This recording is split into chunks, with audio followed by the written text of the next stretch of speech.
निःशब्द प्रेम अक्सर हम लोग सुनते हैं। निःशब्द प्रेम, आइए इस पर चर्चा करते हैं। निःशब्द प्रेम होता क्या है? प्रेम की वो भाषा जिसमें से शब्द छूट जाते हैं, वो है निःशब्द प्रेम। जब प्रेम इतना प्रगाढ़ हो जाए कि जो हमारी भाषा है, जिससे हम अपने भाव को अभिव्यक्त कर सकते हैं, वो छोटे पड़ने लगे, तो होगा क्या कि हमें शब्द मिलते ही नहीं।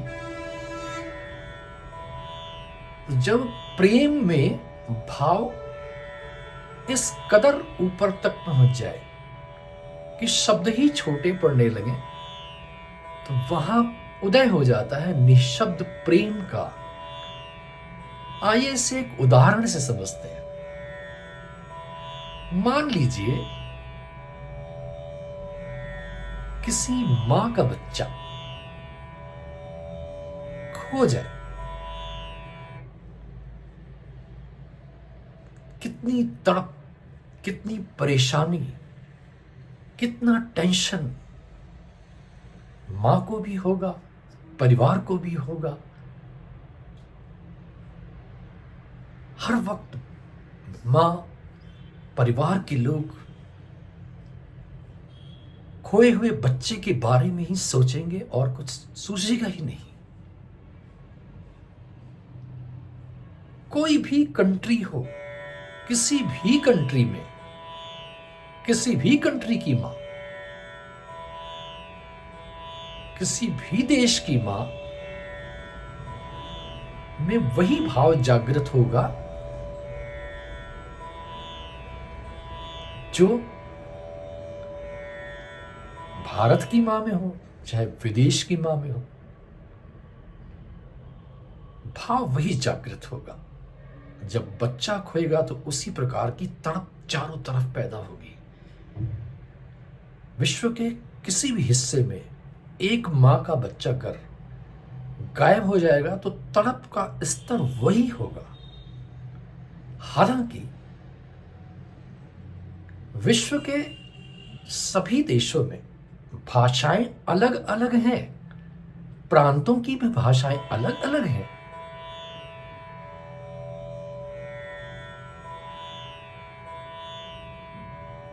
लेकिन एक भाषा ऐसी भी जो है कॉमन भाषा है। हम विषय पर वापस आ जाएं। यदि मां का बच्चा खो गया तो तड़प का स्तर हर मां के लिए, वो चाहे किसी भी देश की हो, बराबर होगा। अब एक बात और कर लें। 2-4-6 दिन बाद यदि मां को उसका बच्चा वापस मिल जाएगा, क्या प्रतिक्रिया होगी मां की? उस बच्चे को अपने सीने से आलिंगन में अपने ले लेगी मां। फिर जब आलिंगन में लेगी तब शब्द छोटे पड़ जाएंगे, शब्द छोटे पड़ जाएंगे, मुंह से आवाज निकलेगी ही नहीं। क्या होगा? आंखों से अश्रु की धारा निकलना शुरू हो जाएगी। जब शब्द छोटे पड़ने लगे, व्यक्त करने के लिए जब शब्द छोटे पड़े, तो उदय होता है निःशब्द प्रेम का, जिसमें किसी शब्द की जरूरत ही नहीं। अब शब्द की कोई जरूरत नहीं। उदय हो गया भाव का। भाव पक्ष जब उदित हो जाता है तो शब्द बहुत छोटे, बहुत ही छोटे हो जाते हैं। कारण क्या है? भाव पक्ष परमात्मा की ईश्वर की देन है जो हर हृदय में है। लेकिन जो शब्द है वो डेवलप किसने किया है? मनुष्य ने किया है। शब्दकोश मनुष्य द्वारा डेवलप है। तो भाव पक्ष जब बहुत ऊपर पहुंच जाता है तो अश्रु की धारा बहना शुरू हो जाती है। यह निशब्द प्रेम की अवस्था। भक्त रविदास जी ने इस प्रेम के बारे में, भाव के बारे में बहुत ही सुंदर एक श्लोक बोला है। साध संगत बिना भाव नहीं उपजे, भाव बिन भक्त न होए तेरी। साध संगत बिना भाव नहीं उपजे। निशब्द प्रेम की जो जड़ है वो क्या है? भाव। ये कहां से आएगी? साध संगत बिना।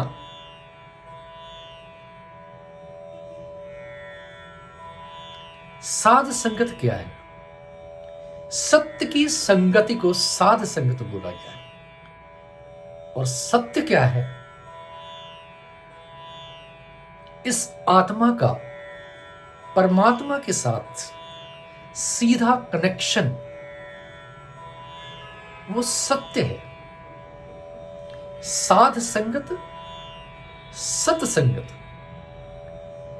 सत्संगत के बिना भाव उपजेगा नहीं। तो सबसे पहले भाव, उसके बाद भक्ति। जिस हृदय में भाव पैदा हो गया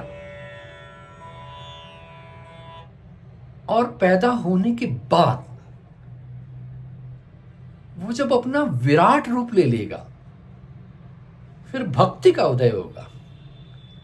जब भक्ति का उदय होगा फिर शब्द छोटे पड़ने लगेंगे, छोटे पड़ने लगेंगे। भक्ति का उदय हो जाने के बाद शब्दों का अब आवश्यकता ही नहीं रह जाएगी। अब एक चीज पैदा हो जाएगी, निशब्द प्रेम। शब्द बाहर हो गए, निशब्द प्रेम पैदा होगा। और वो प्रेम जिसमें अश्रुधारा बढ़ती है। ये भाषा है परमात्मा की, ये भाषा है गॉड की। निशब्द प्रेम की भाषा वास्तव में उसकी भाषा है जो कॉमन भाषा का रूप जिसे कहा जा सकता है। प्रार्थना में भाषाओं का होना आवश्यक है, क्योंकि हम प्रार्थना भाषा के साथ कर सकते हैं। लेकिन वही प्रार्थना जिसमें भाव आ गया, वो प्रार्थना स्वीकार हो जाती है। भाषाओं द्वारा की गई प्रार्थना की एक सीमा है,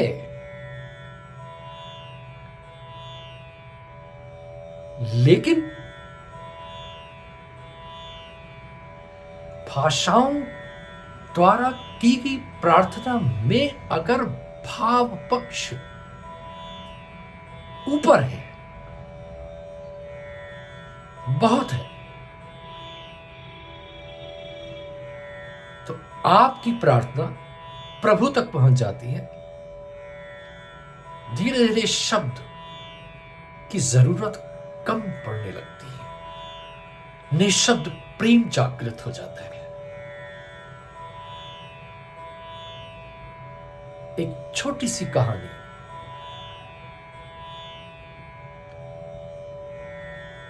एक चर्च में बहुत से लोग बैठे थे।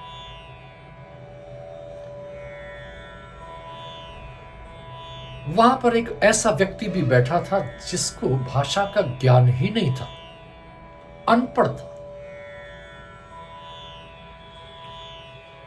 चर्च में प्रार्थना हो रही थी।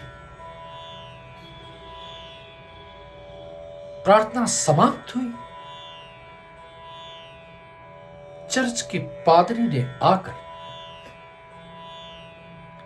उस व्यक्ति को, जो अनपढ़ था, मूढ़ था, पीछे बैठा था, जिसकी आंखों से आंसू बह रहे थे,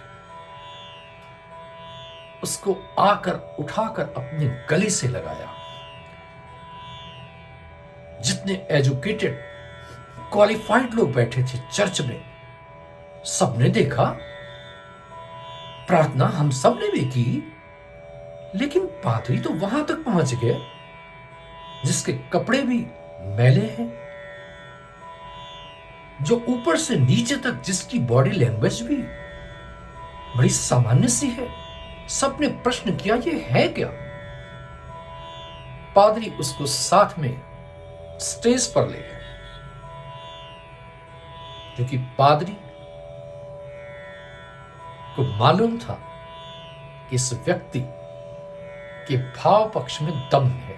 उन्होंने पूछा, तुमने प्रार्थना मेरे साथ की? उस व्यक्ति का जवाब था, मैं पढ़ नहीं सकता, मैं बोल भी नहीं सकता अच्छा, क्योंकि मुझे शब्दों का, वाक्यों का ज्ञान नहीं है। इसलिए जब आपने प्रार्थना शुरू की तो मैंने प्रभु से कहा कि मुझे अल्फाबेट्स आते हैं, मैं अल्फाबेट्स आपको दे रहा हूं, आप स्वयं शब्द बना ले, स्वयं मेरी प्रार्थना बुला लें और स्वयं ही स्वीकार कर ले, मुझे अल्फाबेट्स आते हैं। उसने आंखें बंद की, अश्रुधारा उसकी बहना शुरू हो गई। वो बात जो पहुंची उस अलमाइटी तक, उसका इंडिकेशन कहां मिला? पादरी तक। पादरी को वो संदेश प्राप्त हो गया कि इस वक्त एक व्यक्ति ऐसा है जिसका भाव पक्ष सबसे मजबूत है। यह निशब्द प्रेम है, जागृत प्रेम इसे बोलते हैं। निशब्द प्रेम गुरु गोविंद सिंह साहब महाराज का कथन है, साच कहो सुन लेहु सब है, जिन प्रेम कियो तिन ही प्रभु पायो।